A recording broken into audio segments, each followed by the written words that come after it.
વડોદરાના કરચિયા પાસે રેલવે યાર્ડમાં કરંટ લાગવાની ઘટના બનતા વ્યક્તિ ઈજાગ્રસ્ત થયા।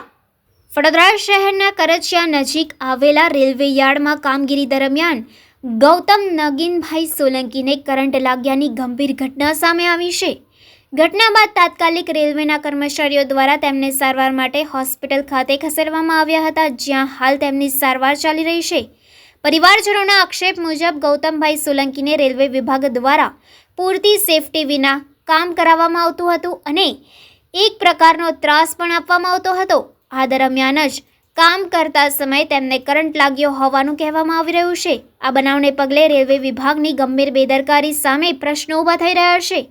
આવી બેદરકારીને કારણે કોઈ વ્યક્તિનો જીવ પણ જઈ શકે છે તેવી ભીતિ વ્યક્ત કરવામાં આવી રહી છે। हाल समग्र मामले વધુ તપાસ હાથ ધરવામાં આવી રહી છે। करवा रहे हो, आपसे बात कर ले। He is authorised, he will give. Railway में पॉइंट ऑफ इन्फॉर्मेशन एक ही होता है।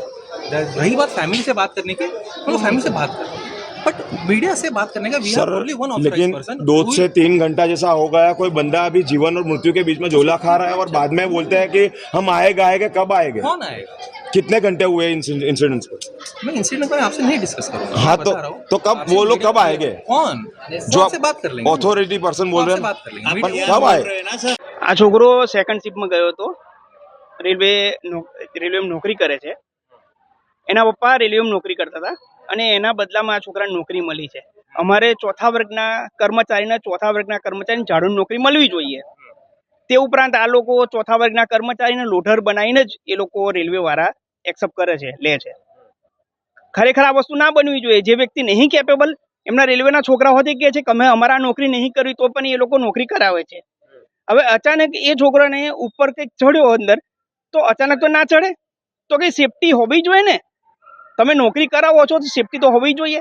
તો સેફટી વગર ટ્રેનના ડબ્બા પર ચડ્યો, ઉપર એન્જિન પર, અને શોર્ટ લાગીને તરત જ નીચે પડ્યો છોકરો। અને એમની રીતે એ લોકો દવાખાને લાયા છે હમણાં। જ્યારે રેલવેના ડબ્બા ઉપર ચડાયો ત્યારે એની પર સેફટીના સાધનો હતા? કશું જ નહીં। એટલે રેલવે દ્વારા કોઈ સેફટીના ના, સાધનો નથી આપવામાં આવતા? કોઈ સાધન આપવામાં આવતા નહીં। અત્યારે તમે ટ્રાઇકલર હોસ્પિટલ આવ્યા છે તો કોણ આવ્યું છે રેલવેમાંથી? રેલવેનો પૂરેપૂરો સ્ટાફ છે, પણ અમને પૂરેપૂરી માહિતી આપતા નથી। એમના મોટા ડોક્ટર પણ આવ્યા છે અને પૂરેપૂરો સ્ટાફ છે, પણ અમને પૂરેપૂરી માહિતી આપતા નહીં કે શું પોઝિશન છે। અમને અંદર તો જવા નહીં દેતા। શું માંગ શું છે તમારી? અમારી માંગ તો જોઈએ છે, અમે અંદર અમને ખબર પડે કે શું છે પોઝિશન, પછી અમે કંઈ કહી શકીએ। શું નામ હતું છોકરાનું? ગૌતમ નગીનભાઈ સોલંકી।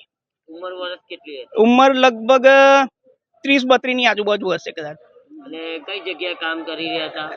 એ રેલવે આપણે કયું કરચિયાહાડમાં નોકરી કરે। ક્યાં બનાવ બન્યો? હા, તો અહીંયા આગળ બનાવ બન્યો અને સ્ટાફ પર જ અહીંયા આગળ લાયા છે એમને।